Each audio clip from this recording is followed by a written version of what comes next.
When a belief, a practice, and performance becomes a genus loci, it comes with certain wicked challenges that become inherent and intertwined with complexities. The complexities are deep-rooted in social practices, rituals, interactions within a surf community and its surf culture. An ethnographic methodology through architectural practices and application becomes instrumental. Its tacit knowledge of understanding the individual, the space and place, the sociocultural context, decipher the multifaceted layers of meaning in the unique ethos of a community with one shared practice, that is surfing. A surf colloquy is presented to understand the experience of the women surfers of Cherating, their intersectionality within the surf spaces and surfscapes. Cherating provides a setting for diverse water and land-based opportunities related to surfing, where the sea fosters a deep sense of identity, belonging, and stewardship, though this perspective may be mutual and blurs the lines between distinct groups of people. The women surfers of Cherating are affected by the complexity of their relationship in navigating masculinized spaces and their intersectionality with the surfscape. These post- and patrio-colonial implications still affect the surfscapes today. Ancient Hawaiians practiced traditional Hawaiian surfing, he'enalu, dating back to the 12th century. It was considered a sport and had societal implications fostering a connection to the people's spirituality. The colonization of Hawaii by Western powers affected surfing. Missionaries suppressed the practice as it was viewed as frivolous and paganistic. Later, in the mid-1900s, the practice peaked, affecting music, fashion, literature, film, art, and youth jargon through popular culture. However, critical surf studies state that the surfscapes and spaces become a representation of the heteronormative male and female, whilst marginalizing indigenous histories and certain groups through its exploitation. The development of surfscapes and surf spaces imagery and visualization absorbs itself into artistic forms are manifested in what you see in the image on the right. Should this image be analyzed and criticized against an Asian feminist lens, this image celebrates the Western female feminist gaze as well as adhering to a patriarchal center. A surfer girl, when she should rightfully be termed as a woman, labeled as attractive where she is sexualized, while holding the board incorrectly, showing lack of skill. This leads to marginalization and disempowerment. Of course, this singular image can be deciphered, dissected, and discussed further, but this is the basic and base of many women's surf imagery in contemporary world of surfing.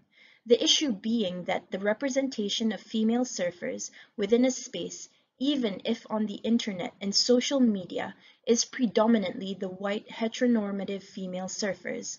This represents a minuscule of female surfers, especially those of the Global South. The portrayal of surfing should transcend conventional forms and norms.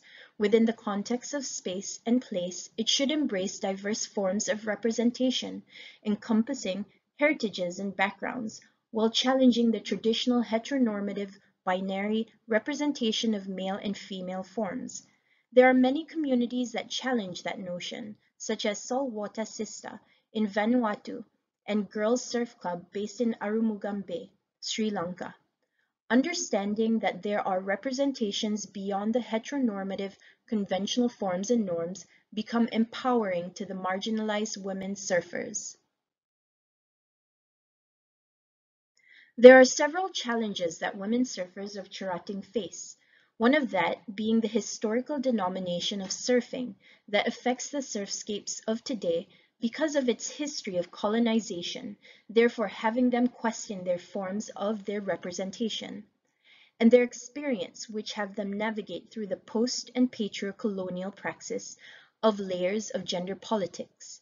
The dynamics experience shows systems of inequality based on their intersectionality relating to gender, race, and religion, in which it causes unease, discomfort, and sometimes fear. It further indicates forms of microaggression and subtle to blatant sexism in these spaces where the mobility of emotional expression suffers from power play and symbolic domination. In the context of Cherating, however, the experience is parallel through using the theory of Asian feminist theory rather than the generic feminist theory, referring to the women surfers of Cherating and their representation in the surfscapes and surf spaces. We look to the figure of the ocular mechanics of the center or periphery interaction in global gender discourses. The author, Asma Mansour, reflects at the figure to show how placing a woman in a marginalized position, to which is the case of the women surfers of Cherating, can actually be empowering. She discusses ideas from thinkers like Lucy Irigaray, Kristiva, and Gayatri Spivak, who talk about the concept of marginalization. Mansour states she's not disagreeing with these thinkers, but is trying to explore and understand how being at the margin can lead to empowerment, especially for a woman of color. The boundary or margin is not a fixed thing, rather is implied through the patriarchal standing of the structure of first world feminism.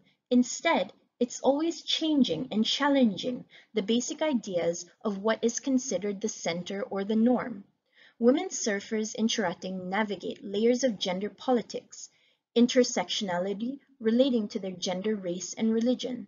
But when the layers of these issues are recognized and identified, new perspectives of representations and forming new surfscapes and spaces become a possibility.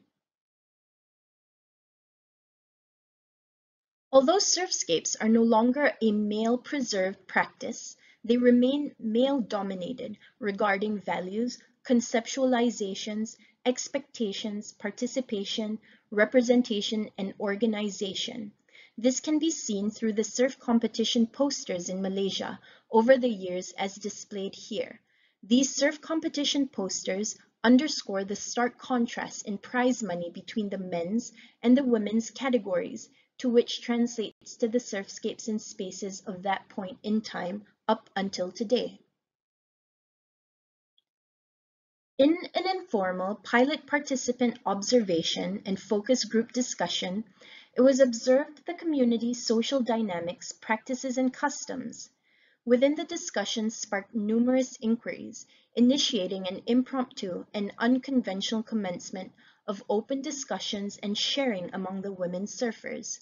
These conversations unfolded within a secure and inclusive space centered around surfing. A pivotal highlight emerged, questioning the disparity in prize money despite women engaging in the same level of surfing, undergoing similar training and practice routines, incurring equivalent costs for flights and accommodation to the competition destination, and paying the same entry fees. Yet within this simplicity of the observation, it was understood the layers of complexity and post and patrial-colonial implications and its gendered politics. This leaves the women surfers mediating already established systems of complex spaces of power and prestige in various ways. A post-structuralist perspective that offers a frame of reference for their spaces outside of resistance, as the women surfers of Cherating are disconnected from the idea of white female feminism. In a post-structuralist perspective, emphasis is often placed on deconstructing established norms and structures. It allows for a more nuanced and complex understanding of various phenomena, in this case, spatial dynamics or environments. Instead of solely focusing on resistance, it suggests exploring spaces through a broader lens that considers multiple factors and perspectives, while understanding the complexity of surfscape and surf spaces in alternative ways, creating new establishments for the women surfers, either through space or through system.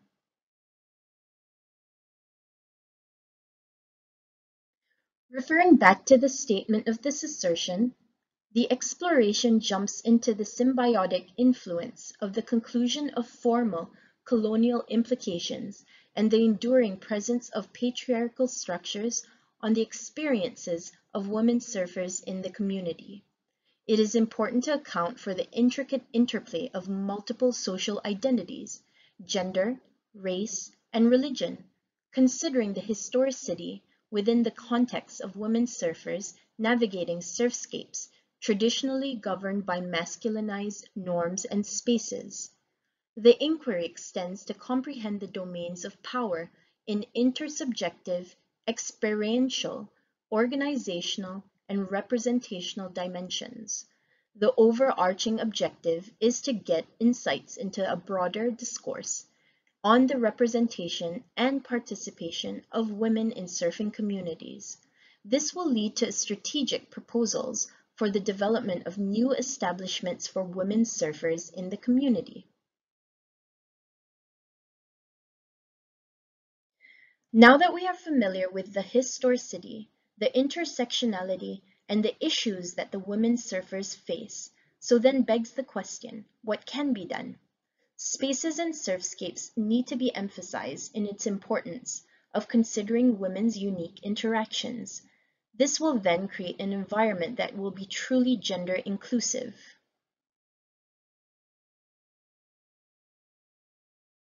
An architectural approach in analyzing the sites and spaces related to surf and surfscapes within the village is vital in creating establishments and navigating masculinized spaces. While the spaces in the village are ever-changing through development, it is important to note that the ambience and emotions towards the space will vary. A concise examination of the site reveals the sentiments of women surfers regarding the village spaces, depicting through distinct outlines reflecting positive, neutral, and negative emotions. Positive emotions, symbolized by the color green, encompasses feelings of safety and comfort while navigating the space. Neutral emotions, depicted in yellow, signify an absence of both safety and danger during navigation. Conversely, negative emotions represented in red encapsulate sensations of discomfort and insecurity moving through the space. From the analysis of the site and the ethnographic considerations, some of the architectural considerations are safety and comfort. Public spaces that are safe and comfortable for women are indicated by their choice to use them. For example, flexible resting and seating options and amenities contribute to a sense of peace and comfort. In commercial life, women's interactions with surfscapes and spaces extend to markets and vending, reflecting economic autonomy and equitable access to goods and opportunities. Navigating the everyday. The study observes women navigating through the village, emphasizing the importance of creating spaces suitable for various phases of life. Connecting through shared passion. A good surfscape and space caters to a shared experience, allowing people to engage in activities they enjoy together, honoring creative identity. Spaces that enable creative expressions through art and performance contribute to co-creating environments that reflect and inspire. Connecting through shared spaces. Surfscapes and spaces play a vital role in fostering social connections and community development, crucial for women's active participation. Caretakers extraordinaire. Recognizing and providing for women in caretaking roles contribute to a healthy intergenerational community. Recording the moments. People taking photos in a particular place signifies their value of it, with female influencers often driving the popularity of destinations. Women at heart. Women's presence in surfscapes and spaces portray a welcoming and comfortable environment, breathing life into spaces and adding value. In summary, A clear understanding and in-depth review is needed for creating surf space and surfscapes that consider women's needs, wants, enjoyments, comfort, and safety, emphasizing the transformative impact this can have on communities. A case study that can be looked at is a market located in the east coast of Malaysia neighboring Cherating. The significance of Siti Khadijah Market in Kelantan lies in its profound impact on the intersection of women and space within the local context. This market, predominantly operated and frequented by women, serves as a dynamic space where economic, social, and cultural forces converge. Functioning as a hub for female entrepreneurs, it not only fosters economic empowerment, but also provides a platform for expression of cultural identity. The market, named after the entrepreneurial wife of Prophet Muhammad, challenges traditional gender roles by establishing women as a key contributor to the economic landscape. Furthermore, the spatial dynamics of the market create a unique environment that enhances social cohesion and community engagement among women. Overall, the Siti Khadijah market is instrumental in reshaping narratives around women's roles in the economic activities and therefore shaping the spatial dynamics of Kelantan. Here are images of businesses within the surfscape and surf spaces that are fully women managed and owned. This could be the beginning of a healthy community engagement and policy for advocacy for women's spaces. Women-owned spaces create spaces for women that creates a more equitable society. This could potentially reshape the narrative and encourage empowerment along with equity, neutralizing or creating a harmonized masculine and feminine space.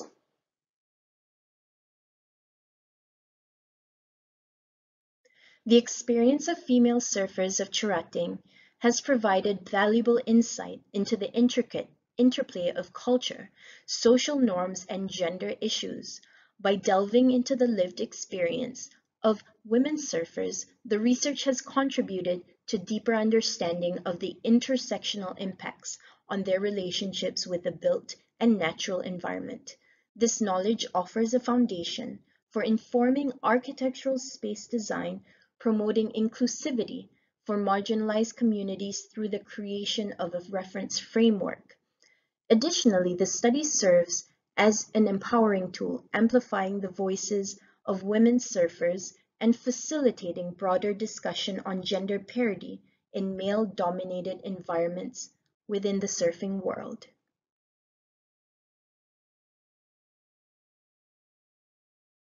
Thank you.